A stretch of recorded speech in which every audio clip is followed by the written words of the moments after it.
Il est également possible de créer des vues analytiques sur des cubes OLAP prédéfinis. Les cubes ont été prédéfinis par les équipes informatiques avec les maîtrises d'ouvrage et sont mis à la disposition des utilisateurs qui peuvent les utiliser.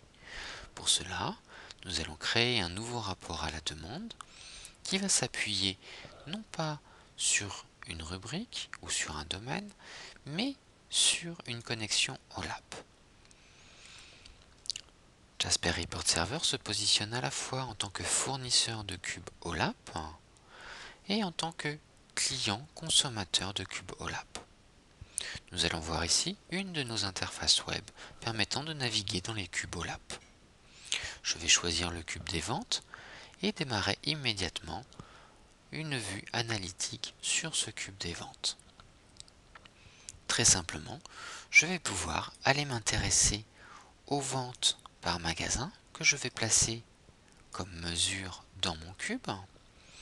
Et puis, je vais pouvoir accéder aux différentes dimensions prédéfinies pour choisir les axes d'analyse que je vais utiliser. Dans un premier temps, je vais m'intéresser à la famille de produits, à la catégorie de produits, et puis je vais prendre un axe géographique. Je vais aller choisir, par exemple, les magasins. La totalité de la dimension me convient en tant qu'axe d'analyse. Je sélectionne donc cette dimension dans sa totalité et la glisse dans ma vue analytique. Je peux désormais aisément déplier mes axes d'analyse, me rendre compte par exemple que je n'ai des informations qu'en ce qui concerne les États-Unis. Je vais donc éliminer le Canada et le Mexique simplement en faisant un clic droit et en décidant de ne garder que les États-Unis. Automatiquement, un filtre est créé sur le champ pays pour moi par Jasper Server et il est configuré pour ne conserver que les États-Unis. Je vais éliminer la colonne All puisqu'elle ne me sert plus. Je peux déplier les États-Unis pour avoir le détail des États. Je vais pouvoir basculer mes axes d'analyse et puis je vais pouvoir rajouter des mesures à ma vue analytique.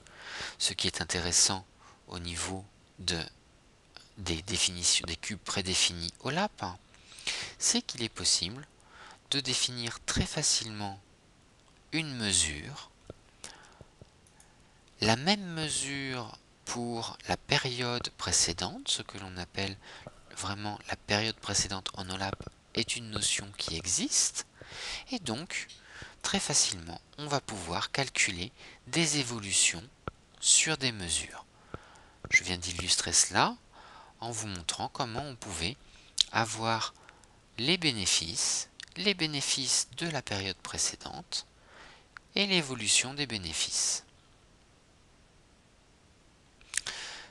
Je peux bien évidemment pivoter ma vue analytique et puis l'enregistrer dans le référentiel de manière à pouvoir y revenir plus tard pour la modifier, pour la consulter ou pour la partager avec d'autres utilisateurs.